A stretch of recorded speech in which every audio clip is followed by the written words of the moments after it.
Thank you, Raj. Good evening, everyone. I again thank you for joining us today and hope all of you are in good health and keeping safe. I would like to introduce my co-panelist, Dr. Sanjeev Gimawat, Executive Director and Group Company Secretary, Dalmia Bharat Group. Mr. Suharsh Sinha, partner at AZB. He's an insolvency and bankruptcy practice. Mr. K.R.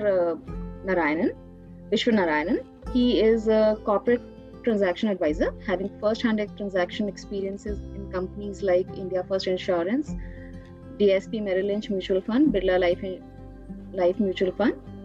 Mr. Suraj Malik, he's tax partner at BDO India. Mr. Rahul Dhawan, who's a corporate legal advisor and having rich experience in transaction documentation and have worked with Lakshmi Kumaran and Sridharan law firm. And also I welcome Peter Voss, who is partner at Loeb Smith Attorney, an offshore corporate law firm. So welcome everyone.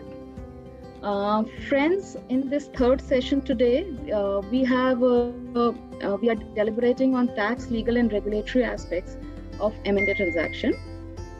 M&A transactions, as we all know, are complex and very time consuming, and they need very proper planning, strategizing at each stage, whether it's time of deciding the structure of a transaction, carrying on due diligence, arriving at mutually agreeable valuation, deciding on consideration and payment mechanism, and even while putting in the agreed terms in a document and executing a definitive agreement. The first thing after we have closed the parties, we discuss or deliberate upon is the structure of a transaction, which can vary from being an asset purchase and taking the liabilities only related to the asset we are taking, or it can be an acquisition of an entire company by way of share purchase. Another way which we do is mergers of 2 or 3 entities together. The consideration or the mode of payment, whether it has to be an equity or cash transaction, is also to be decided upfront. And time of consideration, whether how to make the payment, whether the payment is to be done in a one go, it has to be deferred and linked with various stages and approvals, and the escrow, whether we need to have an escrow or duration, and the percentage of escrow. We recommend our clients to decide these things at the initial stages only of any transaction to avoid any future challenges. In any M&A transaction and structuring of an M&A, tax plays a very important role. While we advise our clients to look into and very carefully analyze the taxation aspects during their due diligence process, because tax planning plays a very important role in at every stage of the transaction, be it during the investment or exit of an investment. In case tax planning is not done properly, we have seen adverse effects of depleting of the shareholders' value and loss of a sense of the entire M&A transaction. Apart from that, the challenges which we face in M&A is the other regulatory compliances and what approvals we need. In India, we have plethoras of law which is there governing companies, starting with Companies Act, wherein there's a detailed process and procedures which we need to follow, starting from the board approval, shareholders approval, need of NCLT approval, RD approval in some transactions. For cross-border transactions, we have to comply with FEMA laws, RBI requirements, pricing guidelines, various reporting requirements. In case of listed companies, we have issues like procedures under ICDR, takeovers, and these days SEBI is very proactive in insider trading, so we have to ensure the compliances of insider laws as well. For specific nature of companies, competition law is also very important. We need to obtain pre-approvals of Competition Commission and also ensure compliances in our agreement. There are other sector-specific laws which are there, like for insurance sector or telecom sector, wherein we need to obtain approvals of these sector regulators. Environment laws and labor laws, which we used to take casually earlier, they have also become very stringent these days with increased awareness. Latest amendments in labor laws is also to be considered. So friends, while structuring or while advising any M&A transaction, these approvals, etc., also have to be kept in mind, because wherein the sometimes approval takes a lot of time, thereby losing parties can lose the essence of the transaction because of the delay approval. So we suggest our clients to link the payment, if possible, with some of these approvals also. And what all approvals are required should be considered pre-hand in case of a transaction. Regulators these days have become very stringent. They are introspecting each and every transaction with very closer eyes. We have seen what is happening in PNB Housing these days, wherein SEBI has questioned the requirement of valuation report basis the articles of association of a company. So a very close look into the transaction structuring, all the pre-necessities of approvals, etc., should be decided upfront and discussed upfront between the parties. Our panelists today are having experience from various fields of law and industry, whom I'll request to share their first-hand experience in dealing and closing the transactions successfully. I would start with Mr. Suharsh Sinha, who is an IBC expert. Suharsh, IBC is our latest entrant in M&A field. IBC is introduced only in 2016, suspended for a year, and we have seen a lot of amendment also in IBC. It's evolving, and like sections like 29A or section 32A are, according to me, these are the provisions which are giving boost to M&A activities in India. But we have also seen a lot of delay happening in IBC transactions because of litigation. So what is your stand? What is your view how IBC is affecting M&A space? Over to you. Thank you. First of all, my apologies for being late. I was caught up on another call, so my profuse apologies. So I think, IBC has probably been one of the most landmark legislations since liberalization, I would say, since 1991. And I say that because I think this is the first time in the history of corporate India that we are seeing hostile takeovers happening. Because till date, I don't think, even the other experts on the panel who may have more experience than me, very few hostile takeovers have taken place in India, because you always need the consent of the promoter and the incumbent manager for change of control to take place. So I think to that extent, IBC has really been a game changer. And there are 2 or 3 aspects of IBC which have facilitated. The first is that it is a creditor in possession model, as opposed to a debtor in possession model, which we have in the US under Chapter 11. So India follows the UK model of administration, where the moment an insolvency petition is admitted, the incumbent managers are dispossessed, are suspended, and the directors are dispossessed, and a resolution professional appointed by the creditors is appointed. And that resolution professional runs the company as a going concern.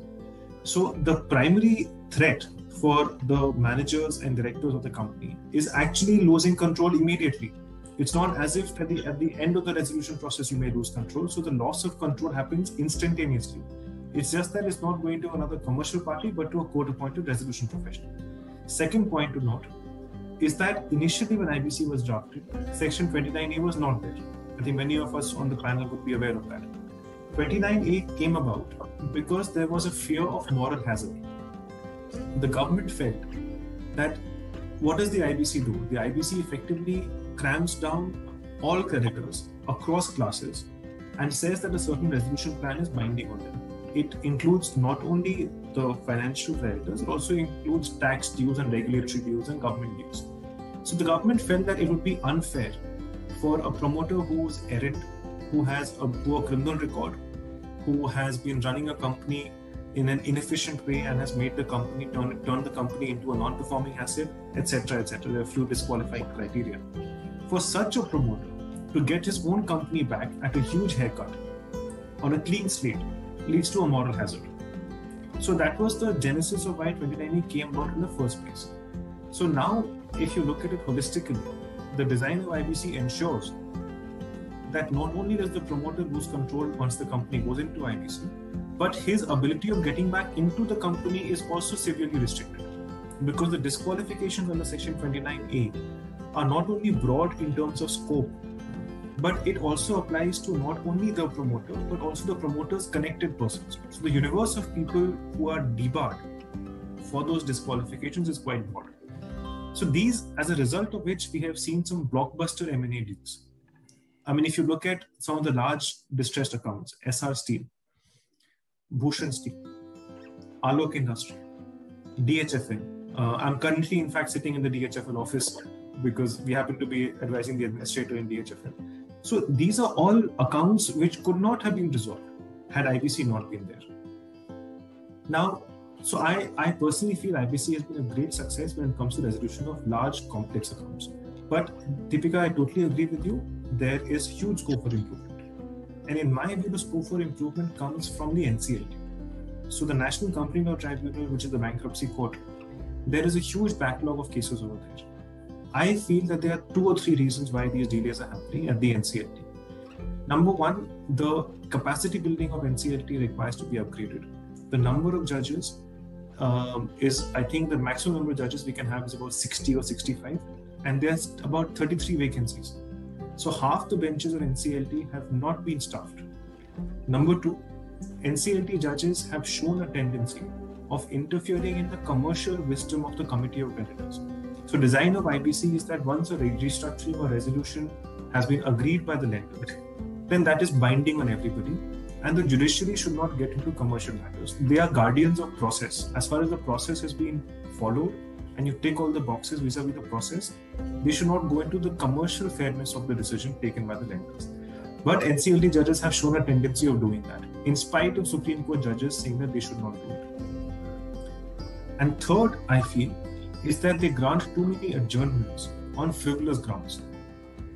So there needs to be the ability of judges to summarily decide matters without issuing a notice, asking for reply, etc. So because of these three, I mean, there are other issues which I won't go into because of this paucity of time. I'm conscious I've taken a lot of time. But because of these 3 issues, I think urgent reform is required at the NCLT. I've even written about it, a few editorials on this publicly. I think some NCLT judges also took grave objection to it. But the point is, some reform is certainly required at the NCLT level. As a design element, I feel IBC is robust, and it has led to resolution of accounts which were unresolvable under the earlier regime. Thank you, Suharsh. You have summarized it well. I just quickly have another question to you with respect to the inclusion of 32A in the IBC, wherein the companies, the corporate debtors have been exempted from being prosecuted, which we were seeing that there was huge challenge with respect to the ongoing ED investigations, other SEBI, etc. investigations which were going on. How do you see that? So again, I think the logic of 32A is very strong. 32A basically says that if the previous management had taken certain actions which were criminal in nature, because of which properties of the company have been attached by enforcement agencies or tax authorities or any other regulatory authority, and pursuant to the resolution, a new bidder comes in. There is an effective change of control, genuine change of control, and the old bidders are no longer in place. A new bidder comes in. Then why should the new bidder be penalized for the sins committed by the old management?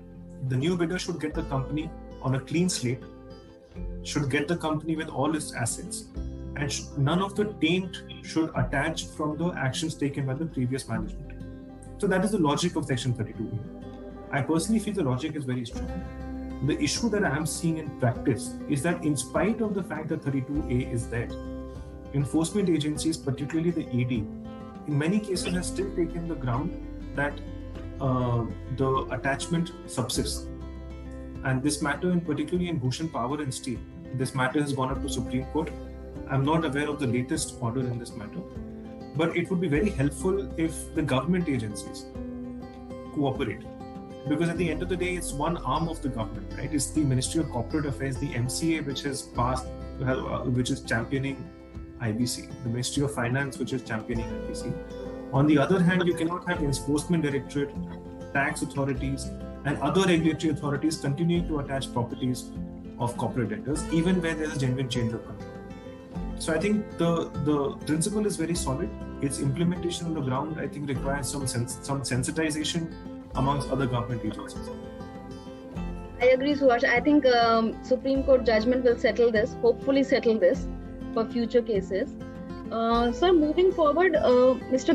Ghemawat, I would like to have your views. You have been at the upfront of so many domestic and foreign transactions. You have been involved into IBC acquisitions. Dalmia, you were in this Pinani Cement you attended. Then you acquired Murli Industries. So what is your take? How acquisition under IBC is different from the general transactions which we do for M&A? Well, there are two parts to it. Yes, I completely agree with Suharsh's views. But first, thank you very much for inviting me. Sorry, in the emotions of responding to what Suharsh said about IBC, I just forgot the basic courtesy. But then anyway, I agree with the sentiments which Suharsh has expressed. When IBC came as a legislation, Indian industry was very upbeat about it. And it was undoubtedly a revolutionary piece of legislation. Simultaneously, there were a number of other things were also happening in India. There was an overhauling of the company law. There was IBC in place. And everybody was very upbeat about the whole mechanism. And undoubtedly, this serves a purpose in terms of our ranking as far as ease of doing business is concerned. And it helped a lot. But unfortunately, we have completely compromised the great piece of legislation. And why I say that we have compromised this?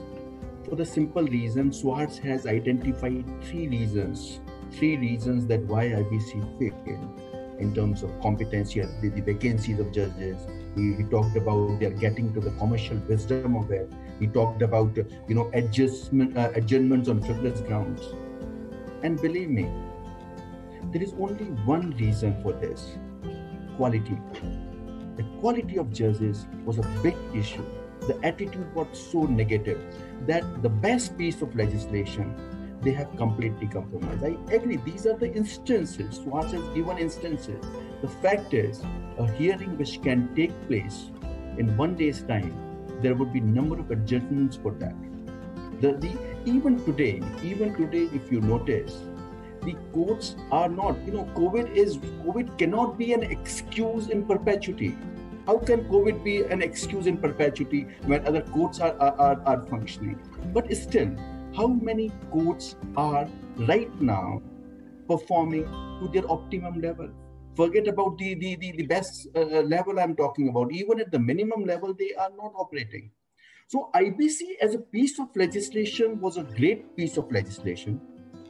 But then if you see the history and the performance of IBC, in all, we have been successful in revival of only 13% of the cases. And in terms of the recovery of amount, we have not done tremendously well. We have reached up to around 39 or 40% of the amount of recovery. But then in the earlier regime also, we were at 39% or 40%, or perhaps 42%, I think, in the earlier regime. Now, if you see those numbers, then you will see that no, we have not done great work in the process. But perhaps somewhere we have reduced the timelines because of the certain strict timelines provided in IBC.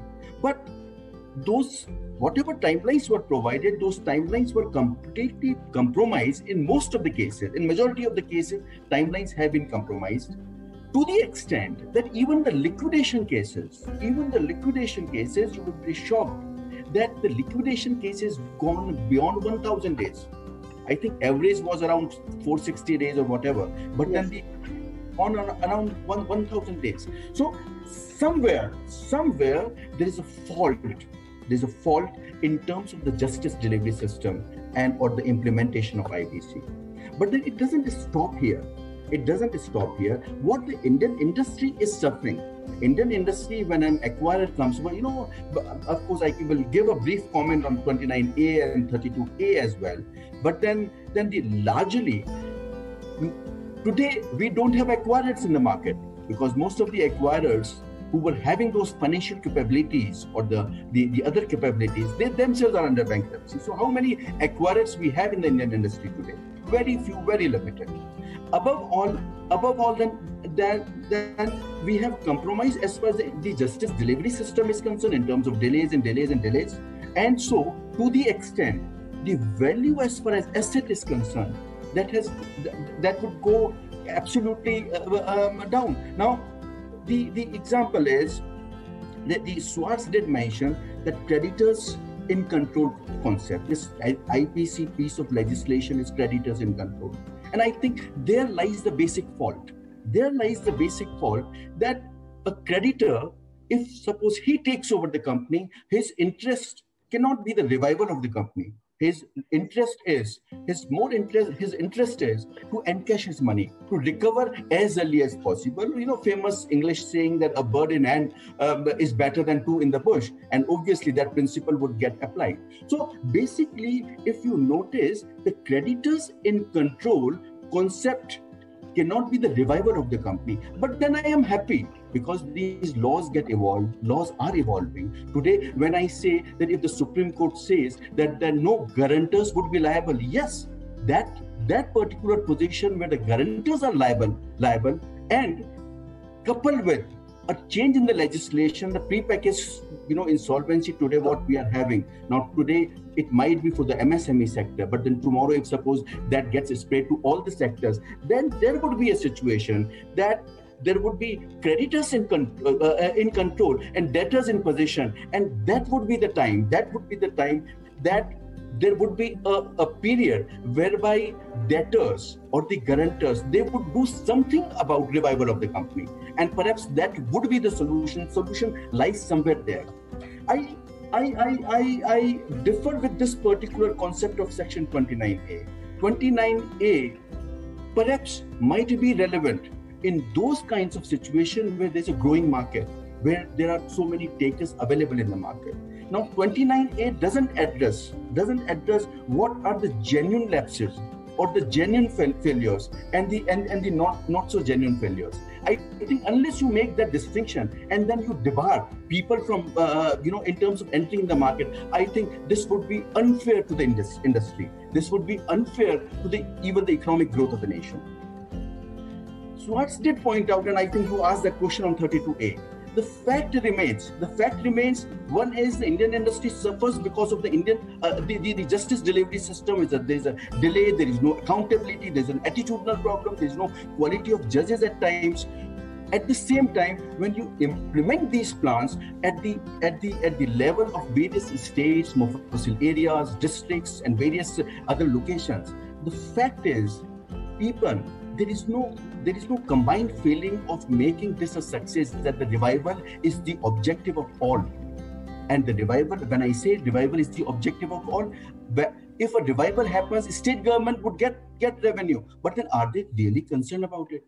Whether the local authorities are concerned about it, whether those labor departments, once you acquire the company, they will just give you a notice and attaches your bank accounts for all those past dues of last 20 years. Now, is this the revival? Can the revival happen in this fashion? There would be one or the other cases, and at times frivolous cases, that gets filed in the Indian courts and they get entertained and the orders gets passed on that. So when we talk about 32A, I say that even 31 says that this resolution plan is should be complied by all stakeholders. I agree with you, sir. That is what happened. That says so. Then why are we talking about this? Are they really following this? The answer is they are not following this. I'm not even too sure. After introduction of specific 32A, we had hard times convincing authorities that it will apply. But then 31 also provides that this should be applicable. But then still, are they really complying with this? Now, this is what the Indian industry is facing the problems. But above all, are Indian courts coming to the rescue of these acquirers? Perhaps answer is no. Are they really following law? If suppose in these kinds of economic legislation, Article 142 gets invoked, I think then there's a challenge. I don't think that would be the fair thing to do. So this is one part in terms of justice delivery system and the Indian bureaucracy, where an acquirer would have to undergo various challenges and issues. Sir, yeah, please. Sorry, we have a limitation of time, but I would agree with what you have said, and I would summarize it like that: the provisions in the Act have been duly amended, brought in, but we need to do a lot of capacity building at the judiciary level. Moving forward, Suraj, I would like to have your perspective, your comments from the tax for the tax issues which we face in domestic and cross-border transactions, specifically with respect to the changes in GAAR. Please give us your inputs on that. All right, thank you, Deepika, and great pleasure to be among such esteemed company here. And the Suharsh and Mr. Ghemawat, what they've said, right? There's great deal of emotion in what they're trying to express, because I think coming from first-hand experiences of this. And there's subjectivity in an objective law. I think tax is something different, where the law is objective and the purpose is, of course, revenue for the government. But in any transaction, the creativity goes for tax because it's a transaction cost. And as advisors or as clients become creative, the law will always catch up. And that's why we have things like GAAR and all, which is essentially saying that, there has to be more substance to what is done. And just because, the form in which you do a particular transaction, you shouldn't be able to save taxes. It's been there in the law for a while. We still don't have any jurisprudence on GAAR. That's, in a way good, that it's not been invoked left, right and center, and there are safeguards. But what the government has successfully done over the years, and maybe last year budget was in particular targeting the GAARable things people did on transaction structures, and then the law got changed. So, we had one judgment, and I'm just going to talk about 2-3 themes where now we have code in law to say that you can't be very aggressive about your planning. One was this whole concept of claiming depreciation on goodwill. There was a Supreme Court judgment, not a greatly speaking one, but where silently, the concept of that if you even do a tax neutral process like a merger, but given how you account for mergers and you do a fair value accounting, if there's a goodwill that emerges, that is tax amortizable or deductible. And people started relying on it, and as I said, people get more creative once there is, the act is the act, but a Supreme Court judgment is law of the land. And a great deal of planning went into it.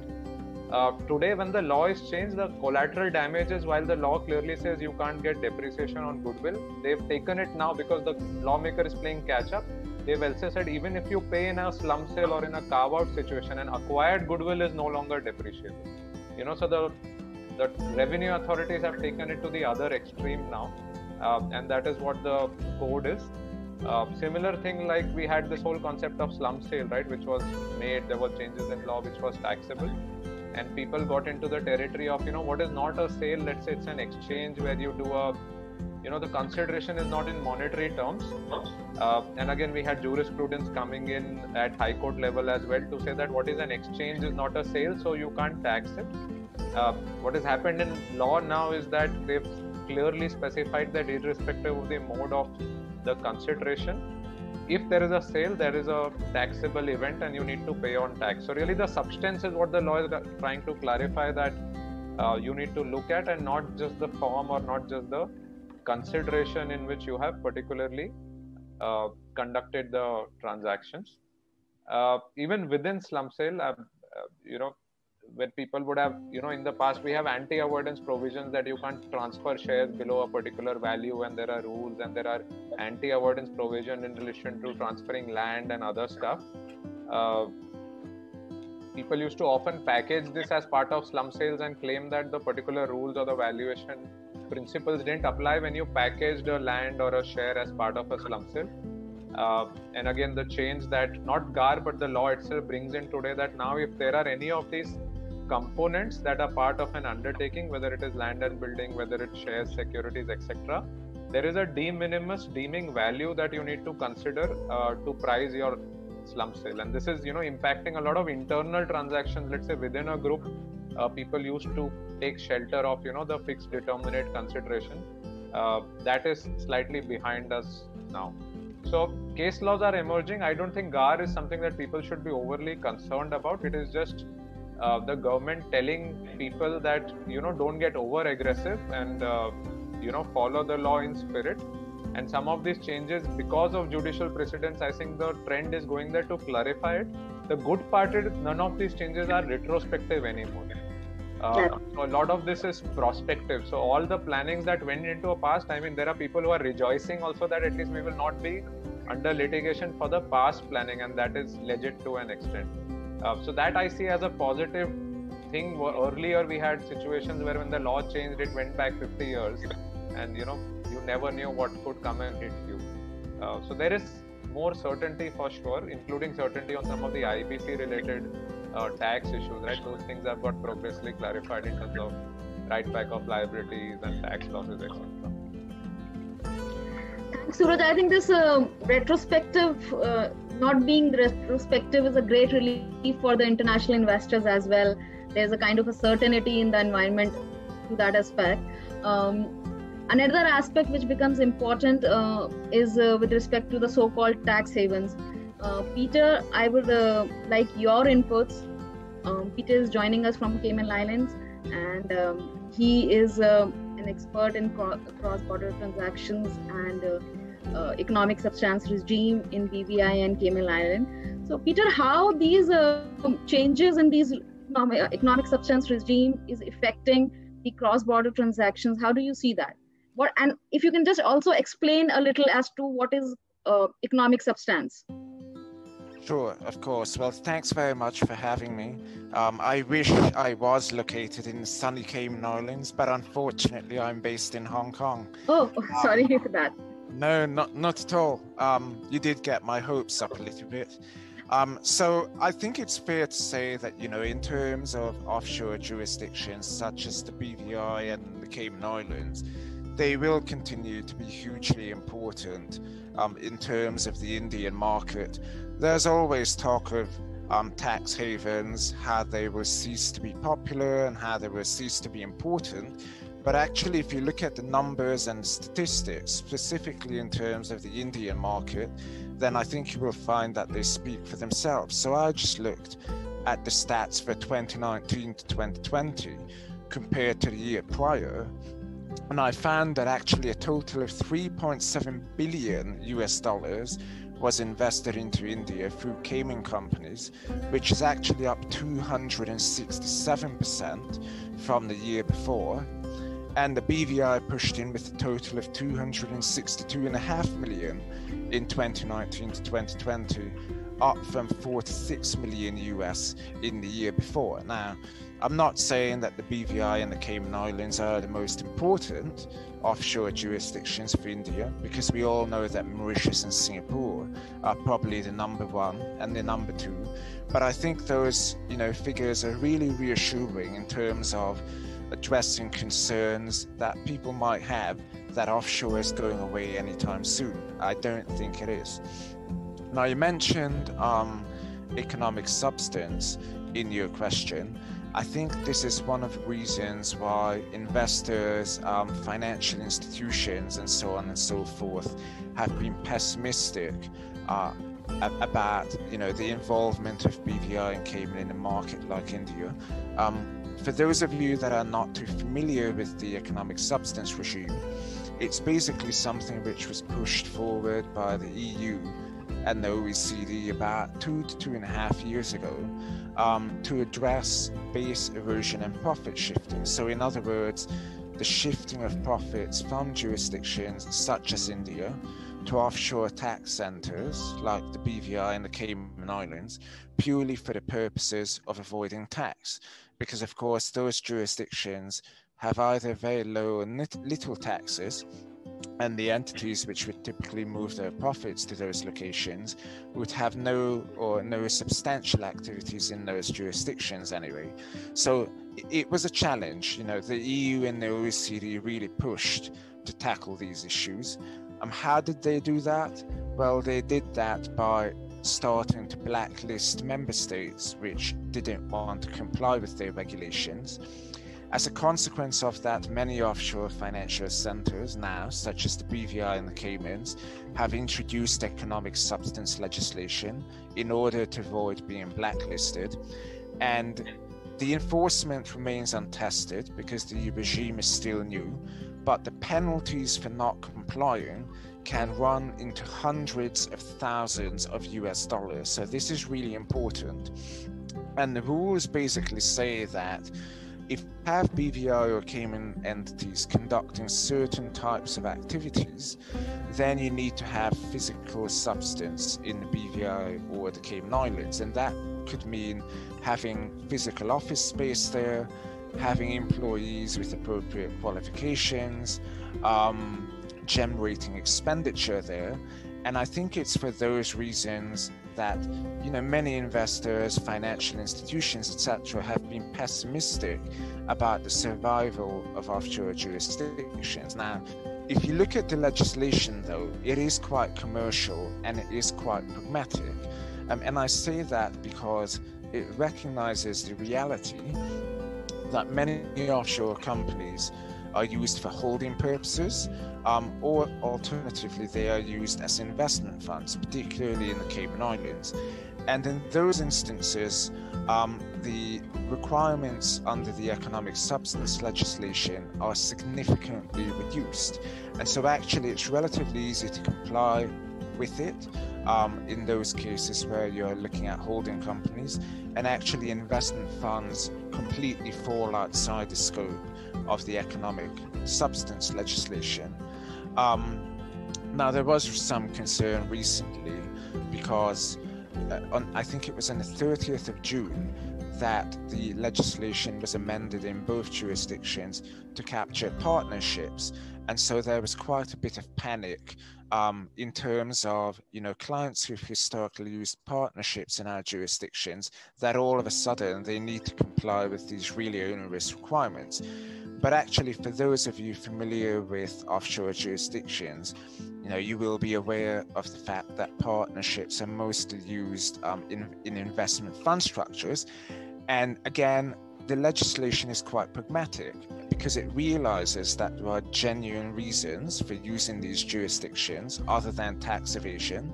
And so investment funds actually fall outside the scope of the economic substance requirements as a result. So I personally, you know, challenge those people who think that offshore financial centers are going away. They are not. There are genuine reasons for using them. We are seeing a lot of increased regulation, not just in the BVI and the Caymans, but other offshore financial centers. But I think they will very much remain to be used for legitimate purposes. Thank you, Peter. We also hope more transparent and compliant structures, see these kind of structures in future. Again, I'd say that you have emphasized on the compliance part. So I would now request Mr. Vishwanarayanan. Sir, if you can throw some light on the importance of compliances which are needed while entering into any transaction, from your experiences, how a non-compliance can result into the fallout of a transaction or delay in transaction. Yeah, thank you, Deepika. Good evening to all. I think, Deepika, when you started the session, you mentioned two things actually.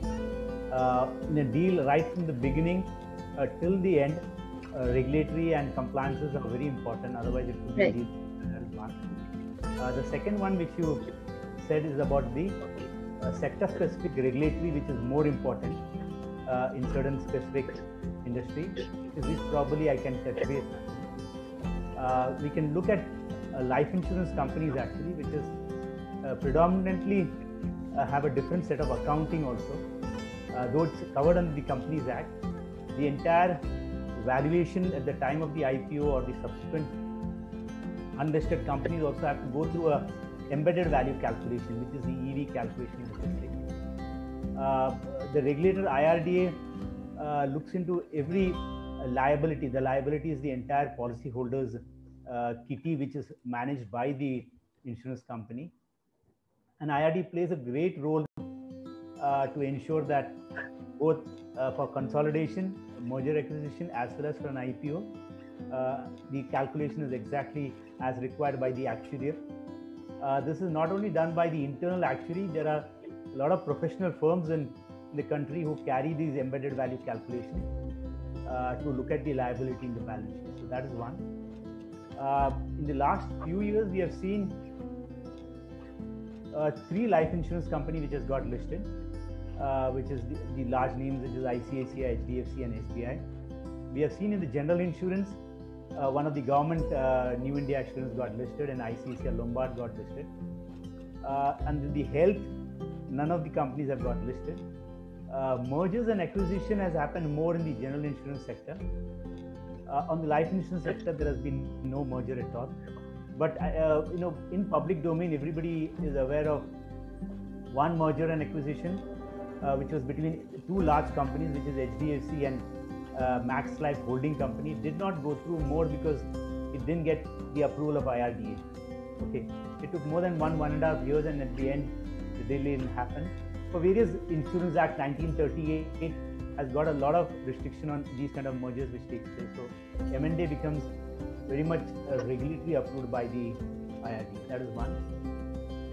Prior to this, the regulation had given a 26% automatic route for the insurance sector, which was increased to 49%. When they made it to 49%, also they were very clear, IRDA, saying that 51% has to be Indian owned and controlled. So the IOC regulation became very important, that even though 49 could be the FDI automatic route, 51 has to be Indian owned and controlled. They also relaxed that majority, you can say all the life insurance, general insurance and the health insurance had foreign partners, and the foreign partners were all in the business of life insurance or general insurance or health insurance. So they relaxed something where private equity can enter. Private equity can enter initially up to 10%, and then they made it to 26%, which was treated as promoter. One such company took up 26%, and IRD approval came in. I handled the transaction also, where not only IRD approval, then the CCI approval, Department of Economic Affairs approval is a lot of time consuming and has to be exactly regulatory driven. That's something which you have to note. On the Indian owned and controlled, I will just stress and saying that 26 became 49, and the finance budget 21 recently, which was announced, the 49 has become 74. So when 74 is there, likelihood that the IRDA is amending the Indian owned and controlled regulation. So I think the transaction has not taken place, but there is really a lot of capital can come in through this, because insurance for the liability to be managed, huge capital is required, and that can be definitely come through a lot of foreign companies. So that's on the Indian owned and controlled. Thank you, sir, for your insight. I think we need to actually push hard for yeah, you were saying something? Yeah, the other industry which is also highly regulated in terms of regulatory is SEBI. You know SEBI, yes, which regulates the asset management company and the mutual fund. And there also recently there's a press report which says one of the large conglomerate which was trying to list the company could not get it because the sponsor of because every asset management company has a sponsor. And the sponsor had some kind of remarks in the file which is blocking it, but probably they are trying hard to get the approval. So the regulatory approval on SEBI on this public issue has also been held back. So there are a lot of delays which happens in these terms of mergers, acquisition, money raising, private equity deals, and yeah, you telling me something? Yeah, I was saying that yes, these regulatory approvals do take a lot of time, especially in India, and regulators like RBI and insurance. SEBI, I would say, is little faster than others, but yes, SEBI is also a roadblock many a times. Rahul, what is your stand? How we can protect these kind of delays or protect our clients while the documentation process is on? Because sometimes the viability of the transaction loses because of so much of delay. And what kind of a due diligence steps we should ensure before even committing such kind of transactions? What do you think on these? Thanks, Deepika, and good evening to everyone. Our esteemed panelists have already addressed a plethora of issues pertaining to legal and regulatory environment. And in the previous panels also, as listening to the valuation-related aspects being discussed. So the key words that I noticed were the disclosure, the transparency, the positive attitude, the accountability fixation, and such things. And when we start talking of the transactional aspects from an investor's perspective, more particularly from a foreign investor's point of view, so apart from these regulatory environment, the contractual issues also become paramount. And all these things which are of utmost importance, like requiring transparency and disclosures in the transaction documents, from the first party's perspective, of course, it is expected of the second party to provide these very important giveaways in the transactions of investments and acquisition deals. But from the first party perspective, from what he's offering in the transaction is the reps, warranties, disclaimers, and indemnities. So it has to be balanced out from the perspective of interest and accountability of both the parties. You have rightly mentioned that apart from whatever we are discussing in order to maximize the investments and returns, it is very important to build the foundation right for a transaction by engaging in a thorough due diligence exercise and to construct the deal on the premise that is suitable and fruitful to all. So obviously when an investor examines the potential deal for investment opportunities, the first thing, of course, that is required to be examined is the decision over which group entity should be the flag bearer in terms of the tax jurisdictions. And as Peter has pointed out, Singapore and Mauritius remain the front runners in terms of the tax jurisdiction, the investment havens that they are. And British Virgin Islands and Cayman Islands are also not far behind. So after examining the issues that the investor can address at home first, that is deciding over the type of entity, the jurisdiction from where the investment can flow into the targeted investee company, the other points that are to be decided depend upon the discussion and negotiation with the other party, which we try to articulate in the joint venture agreement, which serves as the constitution of the understanding between the parties for a great length to come. Because the basic governance, of course, is provided by the prevailing legal structure, but the inter se understanding between the party, that is also equally important to be addressed in the right spirit, so that it gets captured in the transaction documents transparently and fairly vis-a-vis both the parties, so that it serves the purpose for which they come together to incorporate a joint venture company. So after having shaped the initial investment structure, the parties look forward to discuss and finalize over the other crucial points in the JV agreements. And if it depends upon the results that the due diligence exercise also throws up as to what kind of risks are being identified, whether they are pre-identified, potential, or foreseeable risk in future.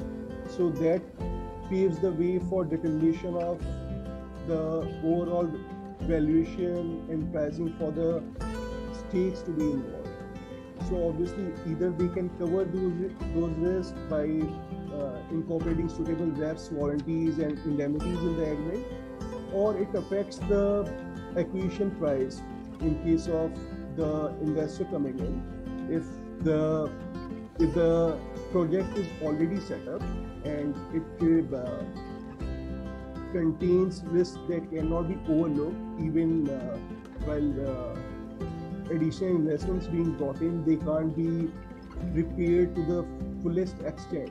So in those cases, either the promoters provide the indemnities and complete disclosures about the types of anomalies that have already taken place and how they intend to cover it up, or they offer to compensate the transaction value for the investment deal in terms of what the premium for investment should be. And thank you. Sorry, Rahul, I'm interrupting, but we are running out of time.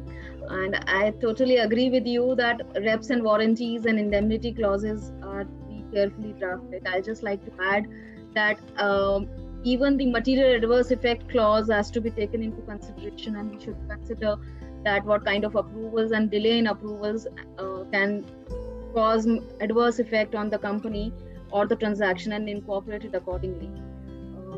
We are running short of time, but I'll take a liberty to touch upon the last point of concern. And sir, Sanjeev sir, I would like your inputs on that. We are seeing a lot of investor awareness these days, and these proxy firms and corporate governance is like becoming hyperactive these days in all kind of transactions which are happening. So what is your take on this, whether so much of concern over minority interest is going in the right direction, or it is just something which minority investors are using to benefit themselves, and the governance clauses which are also which are being related to minority interest, whether they are in favor of these transactions or detrimental to them. Just quick input of yours, sir. Sure. I think a very, very interesting question which you have raised right now.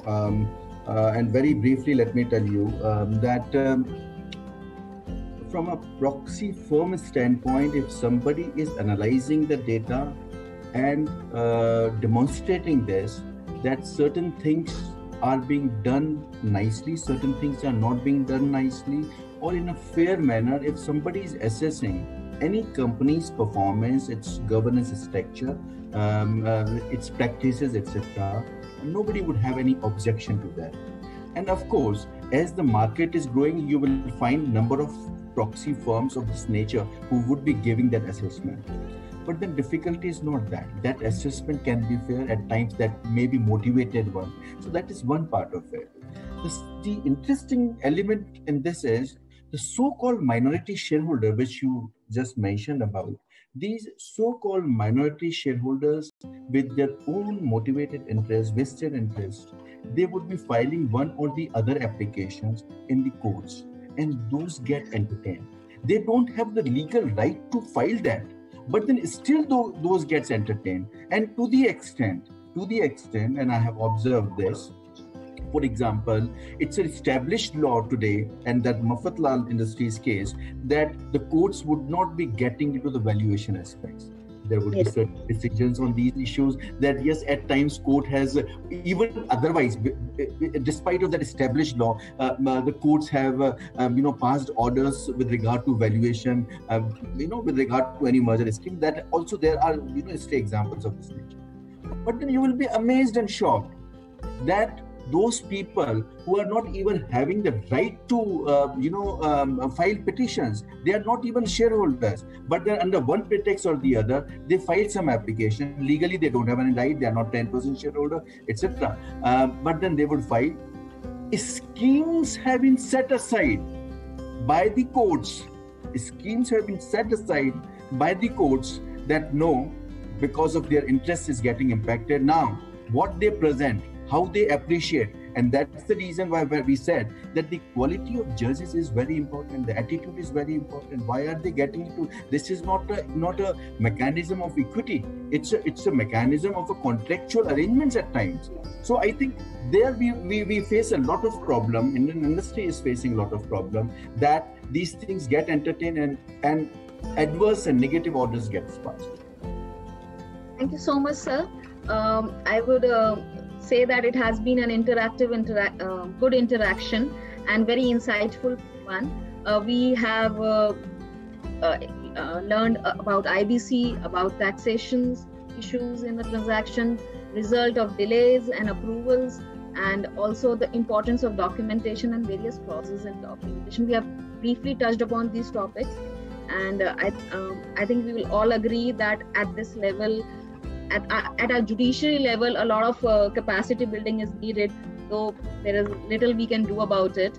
But thank you so much, everyone. Thank you for audiences for having a patient hearing. Thank you so much. Thank you very much, Deepika. And just last one comment, then you said that we can do very little about it. No, what we are doing today, it's only we are helping public opinion to get a certain shape.